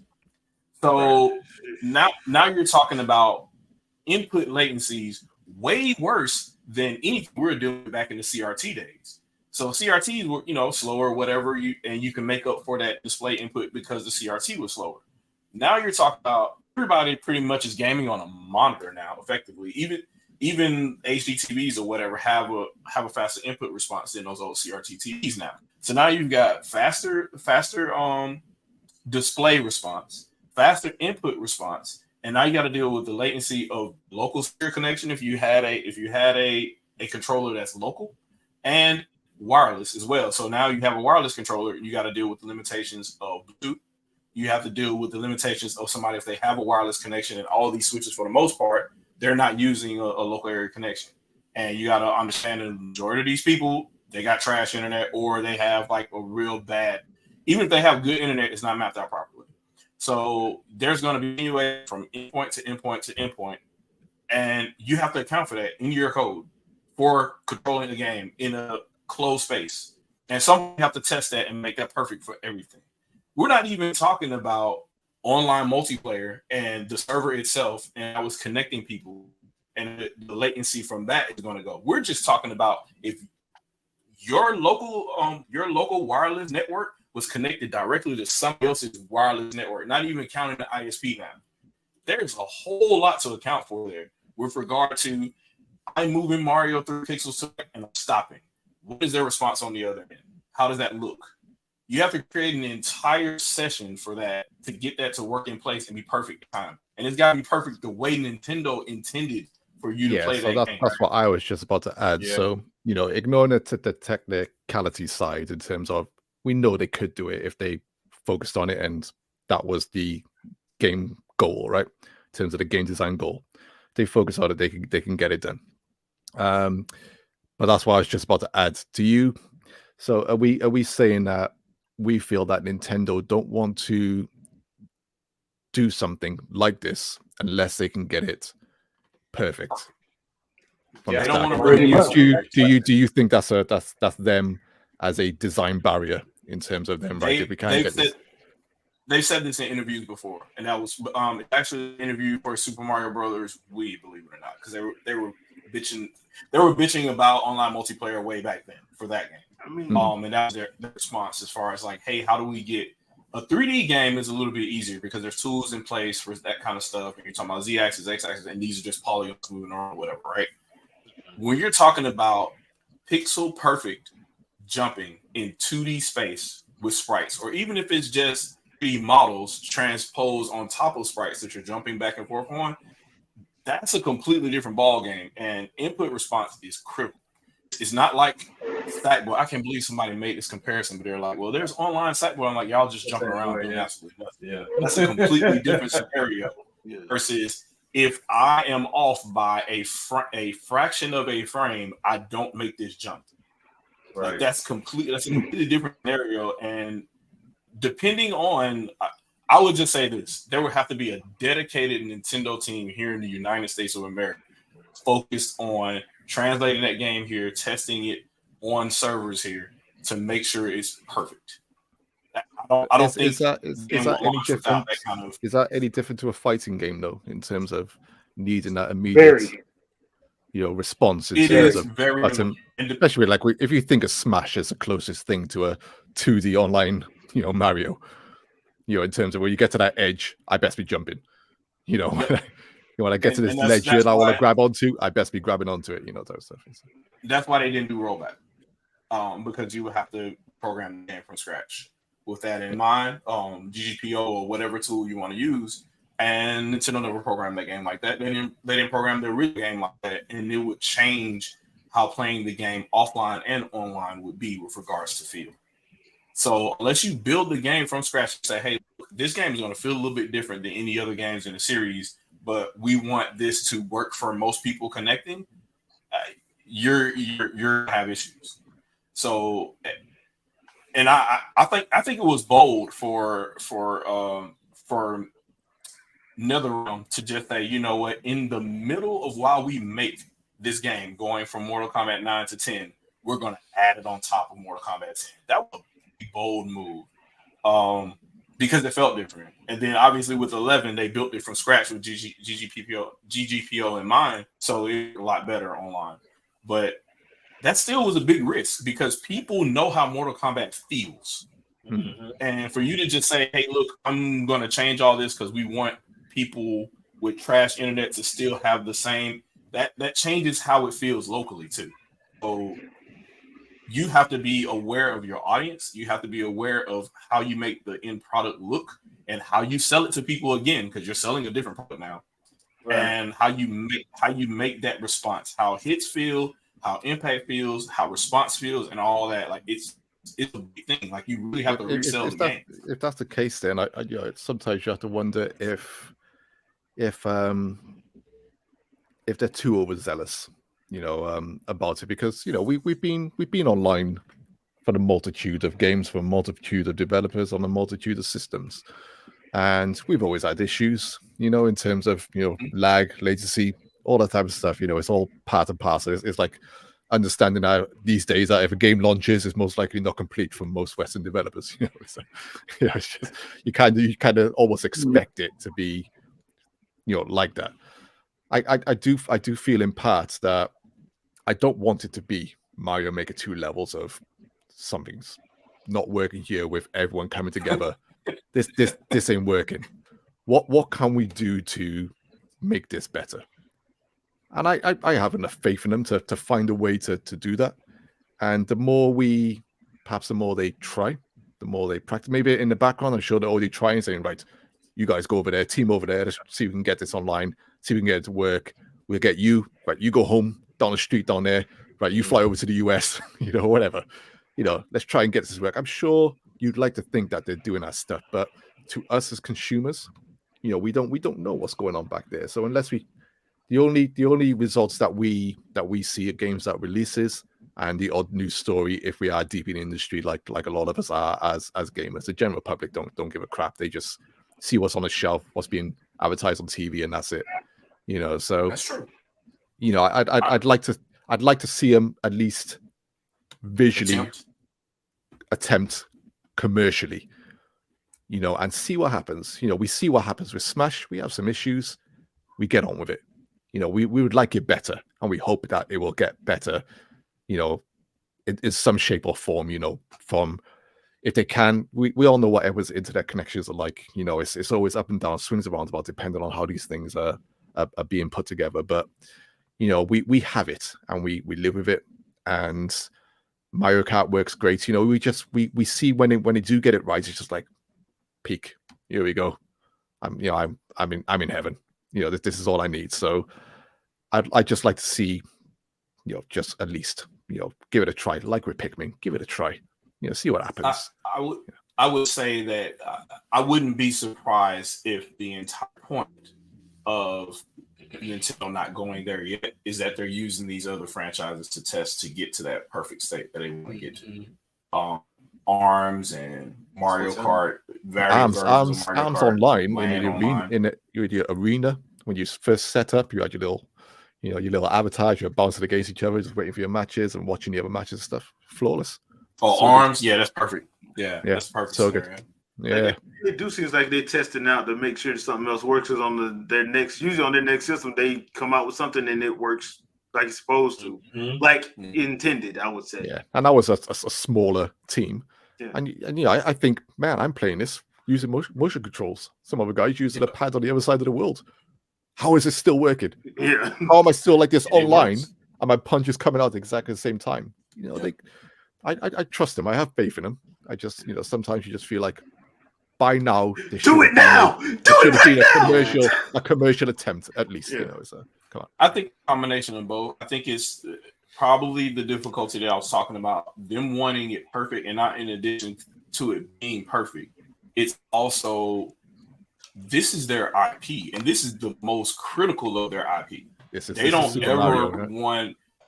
want to launch anything in the Super Mario Bros. Series that comes out suspect. That is literally their bread and butter. So if it comes out on it to be all of the panache, they want all of it to be there. So if you say, hey, we're going to launch Super Mario Bros. Wonder, and for the very first time, a 7 or 8 year old kid or somebody that bought a Wii, 10 years ago, what have you, and then they play this is their first premier Mario game, and I got Peach over here and I got Rosalina over here, and they're jumping around and janking, and you're dropping out of games here and that they definitely don't want that to be somebody's first experience. So it'll be So's first experience with the new Sonic game. I can tell you that much. I'm so fast. I've left the whole screen. Look, what's going on? Well, all right, try you guys hear me like right now? Yeah, we can hear you now.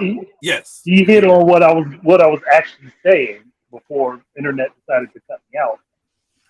That was if you are curious about what that experience would be like in Super Mario Wonder, play Sonic Sonic Superstar. Because the games are very similar in how they look and function and purpose. But that huge Sonic that Superstar. game in 2D, isn't it? Yeah. I'm very certain that game is going to have all of the lag and jank that you are not going to experience in Super Mario 1. Oh, we hope they get it right. And Nintendo go, hey, come on now. I mean, look, as much as a Sonic fan as I am, man, let's go. Yeah, much as a Sonic fan as I am, I'm also very realistic about where Sonic has been. And my boy's been in the gutter for a good long period of time. So Sega jumps on doing something. Yeah, yes, it is. But Sega jumps on doing something because they think everybody wants it, and then they screw it up, and then they get the backlash from it. Whereas Nintendo watches that and says, "No, we're not doing it." That's exactly what's been happening. Yeah, now watch the people that fix it. I was gonna say the people that is probably gonna be Freedom Planet 2 whenever that comes out. Watch that fix it. Freedom Planet 2 is already out. Everything works. Freedom Planet 2 is already out? Yeah, Freedom Planet 2 has been out. Where at? It's on Steam. Oh. It's been out on Steam for a while. It just hasn't gone to console yet. Yeah, I don't think it's gone to console yet, but it's on Steam. I still play the first download that right now. I'm gonna download that right now. Absolutely. Console will be playable at PAX September 1st to the 4th. Yeah, so the console version will be playable at PAX this year. Yep. See? Yeah. Okay. Yeah, I was say that game took so long to come out. I just stopped looking for it. Yeah, it was delayed a bunch of times, and then COVID. So Well, yeah, they delayed it. Then they did Grapple Force Arena because they were doing some experimental stuff with that. I think that tied into Freedom Planet. So yeah, I still love that first trailer for Freedom Planet 2. That joint was fire. And then you never saw it again. So Yeah, still ain't played oh, it. Sonic Superstars doesn't have online. I could have sworn I saw something that said it does. The battle mode. Okay. the battle mode is online. Yeah. Oh, Oh, so they didn't put the main game online. smart. But that goes to show you what Shadow was just saying, because you need such detailed movement with these games, and having 4 people on the screen at one time, you're going to put it towards a battle mode where you're all on one screen. You're not moving over the entirety of the level. You're just in one, stationary spot. Yep. like Streets of Rage works So Sega did because learn. you're not worried about jumping or anything to that effect. Yeah, so Scott Pilgrim it's more same. combating.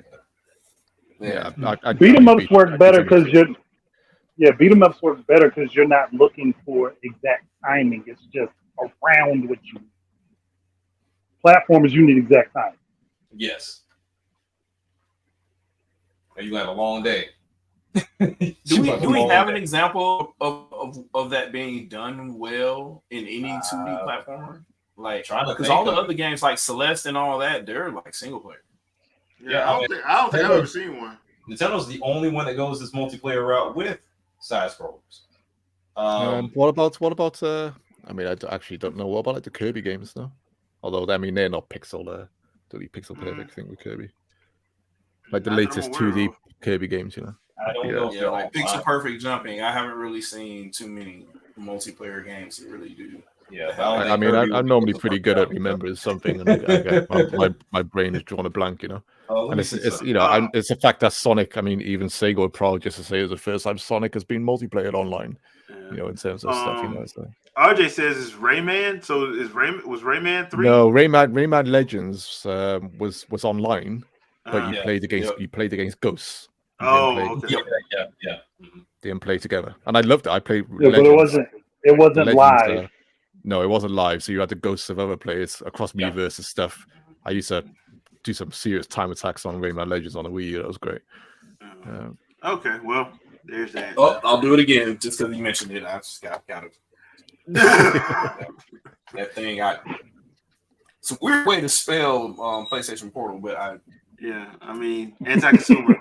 That anti-consumer device.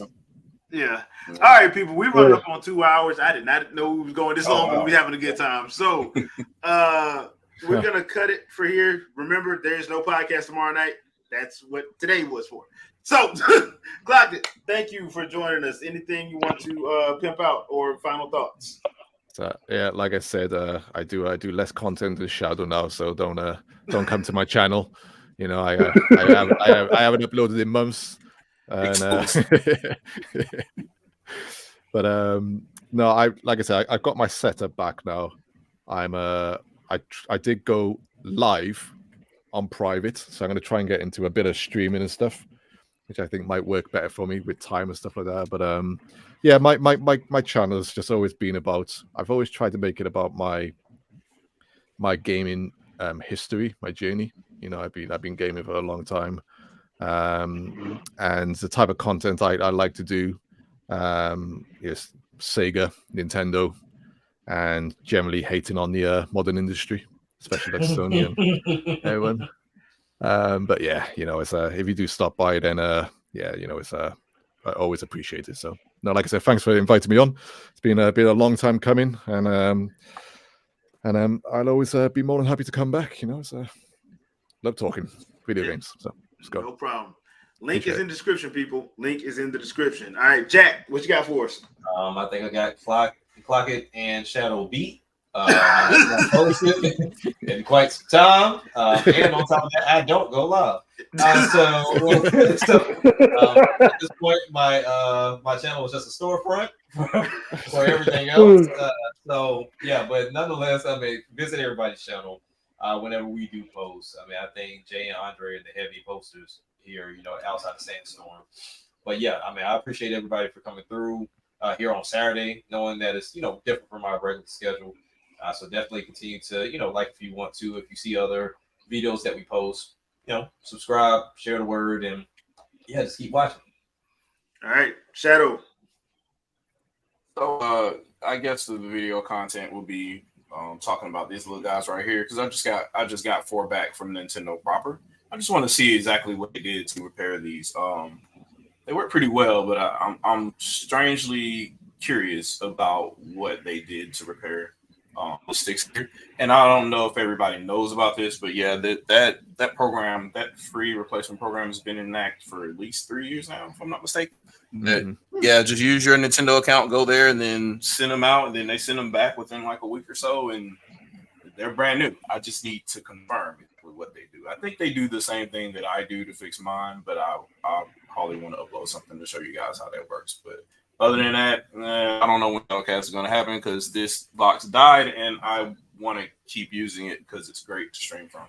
So when a new CPU comes in, they can make it a Shadowcast. If not, maybe a video will come whenever I fucking feel like it. You know how that goes. We're really bigging ourselves up here, aren't we? We love our channels, man. Come visit us. All right, Andre. I did post the Killer Instinct 2 discussion Thursday. And then yesterday, I put the video posted for bringing Final Fight 2 and 3 to Nintendo Switch Online. And I've still been doing my generally daily post for Sean for Street Fighter 6. He's not coming, dude. He's not coming. I mean, it's great content. It don't make a difference. It don't make a difference. I'm still going to rep him. It don't make a difference. That's their black Dan Hibiki, man. He just oh hell no. He is not Dan in any way, shape, or form. Sean actually has wins under his belt that are legitimate in the storyline. Dan's only win was because the guy decided to let him think he won. So I'm not letting that man get that disrespect. Nope. Sean actually look. If you really go look up his lore, Sean actually knocked out a wrestler that Zangief was fighting with one hit, one punch knocked that motherfucker out. So no, he is not Dan in any way, shape, or form. Street Fighter 3, man, it was always shunned, Street Fighter 3 made him look like the worst character possible, but everything outside of Street Fighter 3 shows he actually won fights. That's why I was like, why did y'all do that to that man? But still. Those videos are not daily now because of the fact that my monitor is dead, so I have to try to get everything over to my laptop and then post it. So they'll be coming in clumps until I get a new monitor for my main computer. But other than that, I'm still posting stuff, and I'm trying to get back on track for a couple other things because there was a cross zone video I was going to do, but then my monitor died and I couldn't process the video. And I am not moving all those resources. I'm just not. So it'll have to wait. But yeah, just keep checking my stuff out. And I think I'm up to 870 something subscribers now. So people been subscribing as of late because I was at like 7 something at the beginning of this year. So I keep on trucking as y'all keep coming in. Progress, see consistency in uploads. Yeah. And consistency for Sean. Look, I done got 30 subscribers since I've been talking about him, so y'all can kiss my All right, so I posted up a video yesterday, some gameplay from Tales of Symphonia. The Bandai Namco update that they did work. So the lag that I was having, the reason why I stopped playing, is now gone. Thank you, Bandai Namco, for doing an update. That took 6 months, but peak tails. Yeah, I do appreciate that because like Tales of Symphonia is my favorite Tales game in the series, so I'm glad they fixed that issue, that particular issue. I'm glad we got that update. Other than that, I'll probably do some live streaming tomorrow. Just don't know what I may wind up having. I see the GameCube may have. That's the fix. Sorry, that's the fix.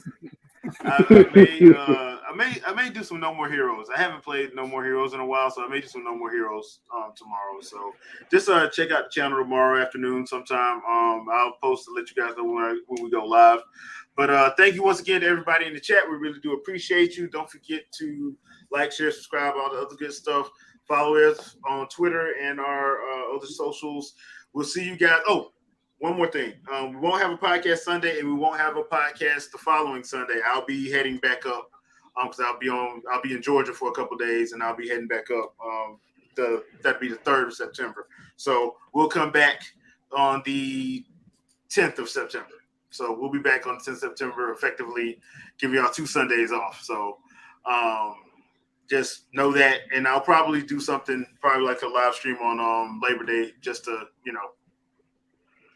do something, But thank you guys once again, as always. Thank you guys for hanging out with us. We really do appreciate it, and we'll catch you guys on the next one. Peace out, people. Peace, everybody. Peace.